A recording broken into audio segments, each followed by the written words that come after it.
Hello and welcome to another video. So we're well into winter at the moment and we've got some lovely mist, and I've come up to Dartmoor to photograph the Lone Tree. Now, one of my 4 seasons videos, I put a video up a while back saying which of these locations would you want to see on 4 seasons, and the Lone Tree was the one I was going to do all of them. But then I just realised the logistics, they're quite far apart, the travelling, it's just easier just to do this one for a minute and maybe visit those locations for separate videos. So it is really shrouded in mist at the moment and I don't have a clue where I am. I don't know which way I'm going, so we may not find the Lone Tree, but it's going to be fun anyway. So yeah, roll that epic B-roll.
Alrighty, I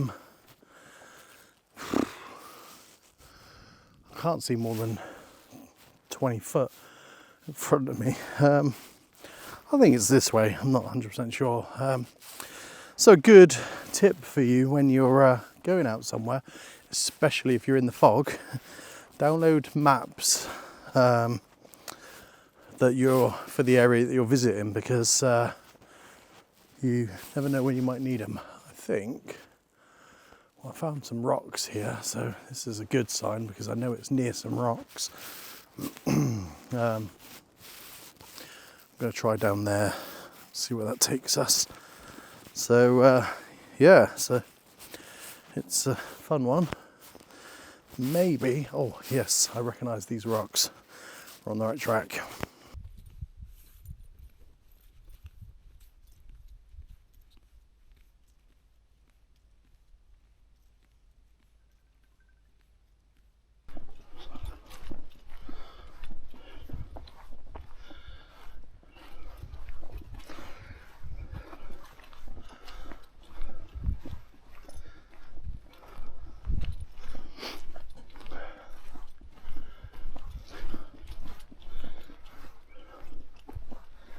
So here it is, the Lone Tree. I've photographed it many a times. I've done it a couple of times on the channel.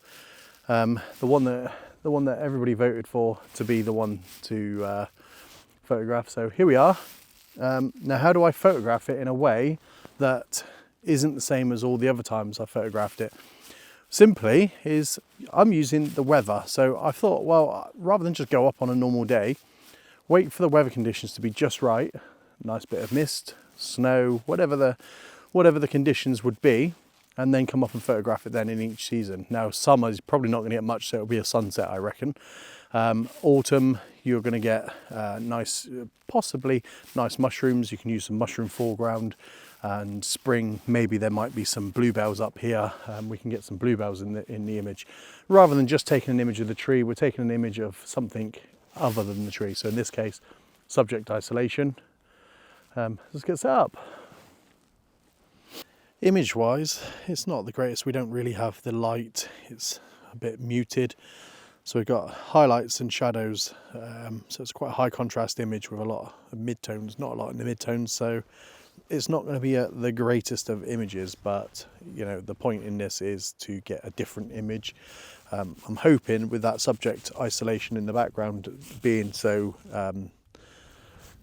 clean, if you like, it will make a different image than what you'd normally see of the lone tree. So that's my purpose. So we're going at the 20th of a second, f8, ISO 100, and we're one stop over just to bring up those shadows a little bit.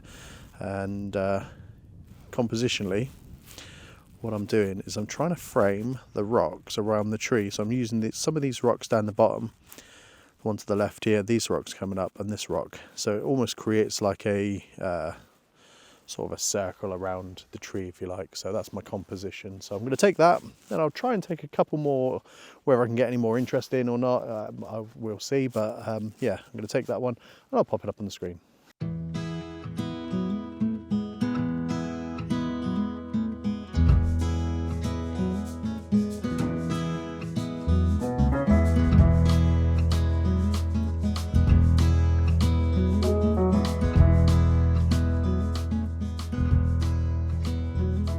Right, so again, same thing, but this time different composition. So we've got the rock in the foreground, the tree isolating. So I've really isolated that subject this time, and I'm using that mist just to isolate it even further.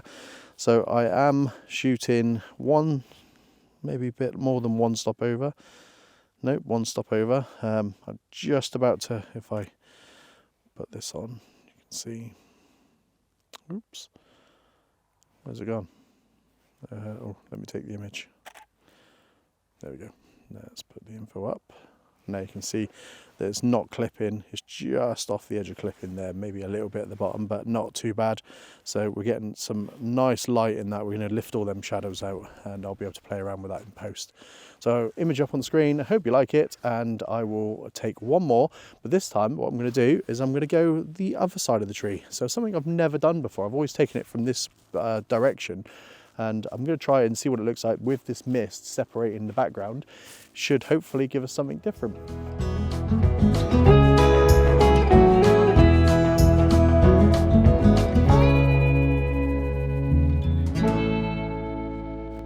Right, so we're around the other side of the rocks. Here we are, a little bit busier composition this time. So we've got the rock at the bottom here as your foreground, and your sort of mid and yeah, it is mid-ground because the rocks, there are trees in the mid-ground as well, and then the background obviously is the mist. But we've got a tiny, oh, I can't zoom in there, got to zoom in, oh, I'm in autofocus, sort it out. So we've got a tiny rock here that's in, so I don't know whether to Photoshop that out, to come down a little bit lower just to eliminate it, one of the two. I might just come down a little bit lower and see if I can eliminate it in camera. I'd much rather get it in camera than actually do it in post, because the more natural you get it, the better, I think. So I'll try and just come down lower and see if I can eliminate it. If not, I will do it in post. I'm not averse to doing it in post, but you know, if you can do it in camera, do it in camera.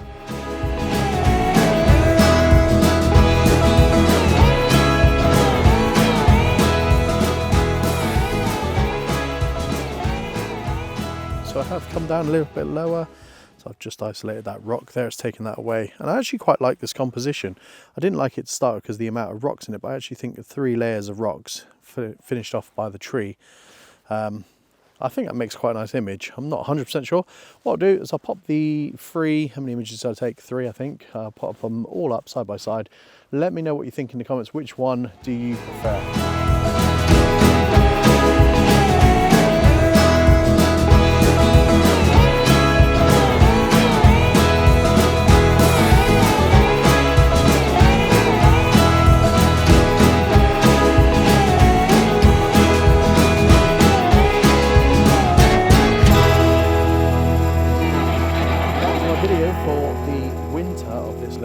So next one is going to be spring, so we'll look forward to that one. But in the meantime, thank you so much for watching, and I will catch you on the next one.